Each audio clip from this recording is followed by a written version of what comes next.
প্রিয় ভক্তগণ, আজ আমরা আপনাদের কাছে ভগবান শ্রীলক্ষ্মী নারায়ণের একটি এমন চমৎকার মন্ত্র নিয়ে এসেছি যার নিয়মিত 108 বার জপ বা শ্রবণে আপনার সমস্ত সমস্যার সমাধান হতে পারে।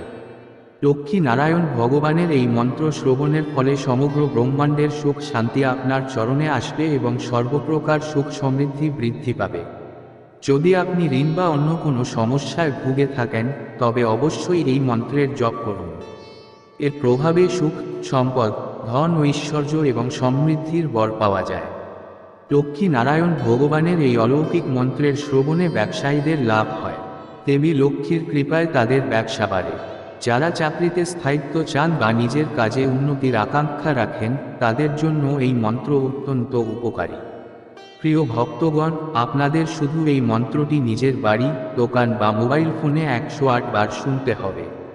যদি আপনিও ভগবান লক্ষ্মী নারায়ণের কৃপা পেতে চান, তবে আমাদের চ্যানেলটি সাবস্ক্রাইব করুন, ভিডিওটি মন থেকে লাইক করুন এবং কমেন্টে লক্ষ্মী নারায়ণ ভগবানের জয় অবশ্যই লিখুন। এর ফলে প্রভুর চরণে আপনার উপস্থিতি নিশ্চিত হবে। তাহলে প্রিয় ভক্তগণ, এখন আমরা আপনাদের সেই দুই মন্ত্রটি শোনাতে যাচ্ছি।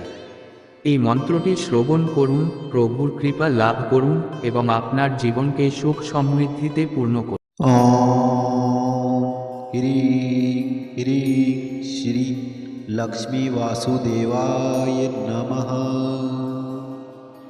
ॐ ह्रीं ह्रीं श्री लक्ष्मी वासुदेवाय नमः। ॐ ह्रीं ह्रीं श्री लक्ष्मी वासुदेवाय नमः। ॐ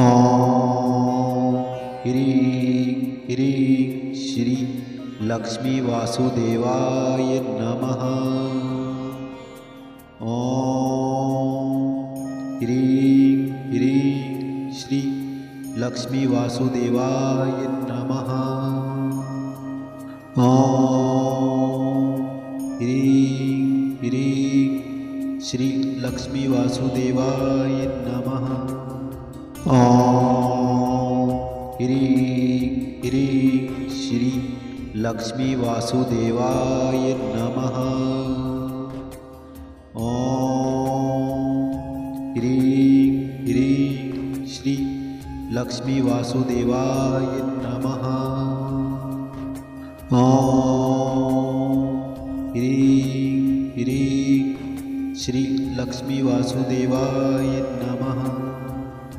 ॐ ह्रीं ह्रीं श्री लक्ष्मी वासुदेवाय नमः। ॐ ह्रीं ह्रीं श्री लक्ष्मी वासुदेवाय नमः। ॐ ह्रीं ह्रीं श्री लक्ष्मी वासुदेवाय नमः। ॐ ह्रीं ह्रीं श्री लक्ष्मी वासुदेवाय नमः।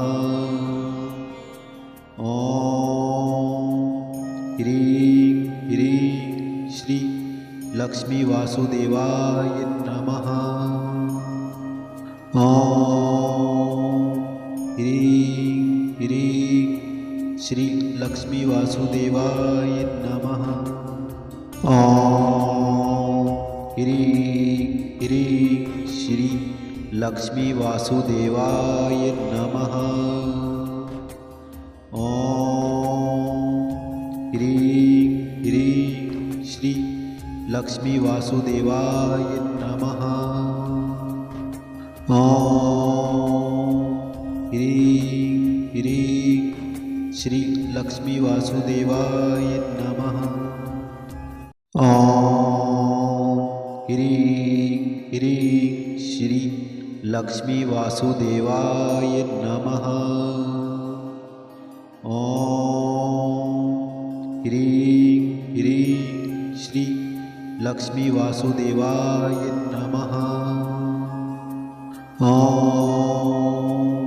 ह्रीं ह्रीं श्री लक्ष्मी वासुदेवाय नमः।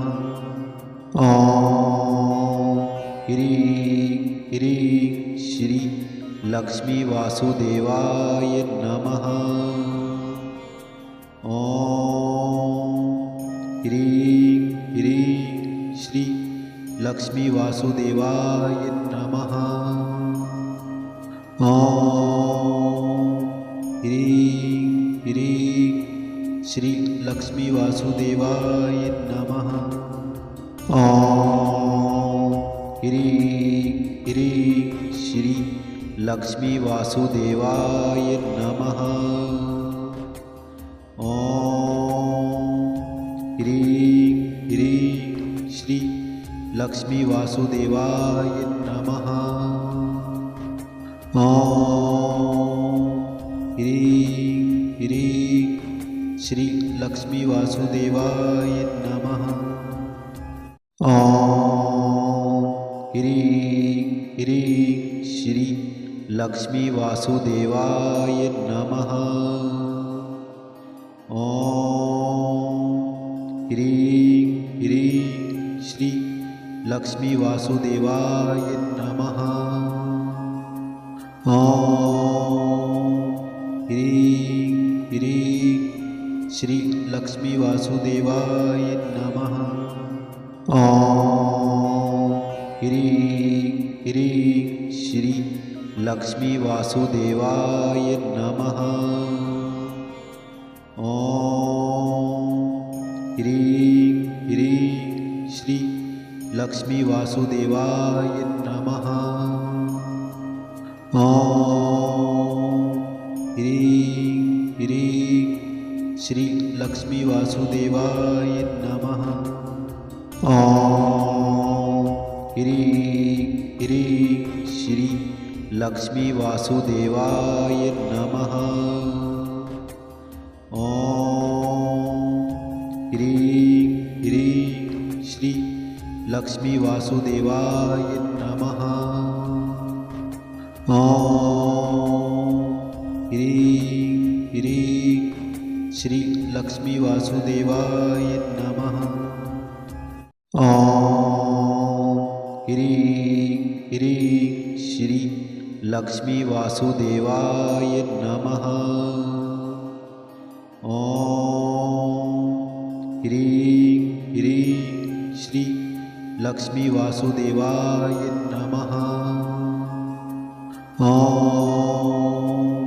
ह्रीं ह्रीं श्री लक्ष्मी वासुदेवाय नमः। ॐ ह्रीं ह्रीं श्री लक्ष्मी वासुदेवाय नमः। ॐ ह्रीं ह्रीं श्री लक्ष्मी वासुदेवाय नमः। ॐ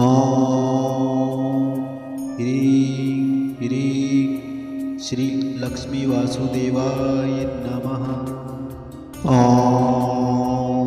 ह्रीं ह्रीं श्री लक्ष्मी वासुदेवाय नमः।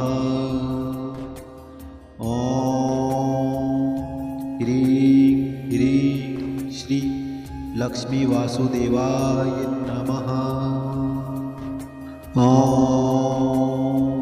ह्रीं ह्रीं श्री लक्ष्मी वासुदेवाय नमः।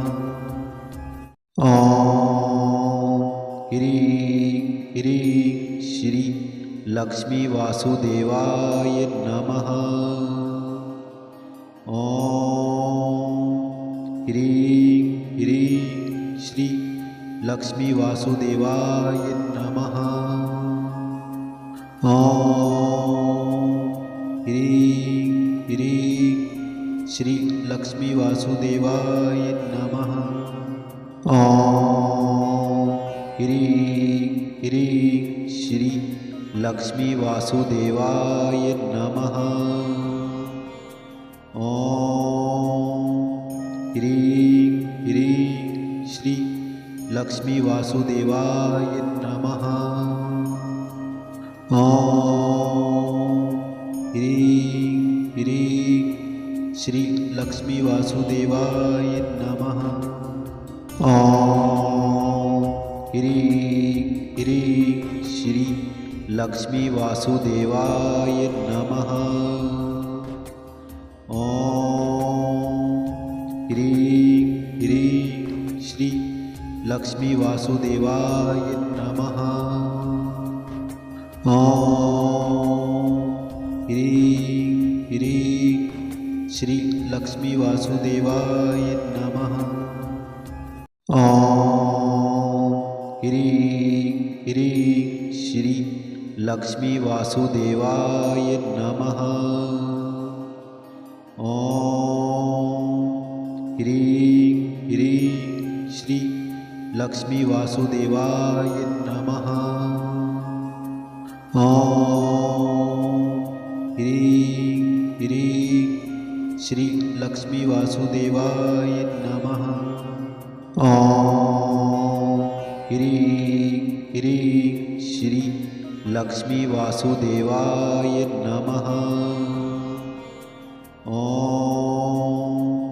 ह्रीं ह्रीं श्री लक्ष्मी वासुदेवाय नमः। ॐ ह्रीं ह्रीं श्री लक्ष्मी वासुदेवाय नमः। ॐ ह्रीं ह्रीं श्री लक्ष्मी वासुदेवाय नमः। ॐ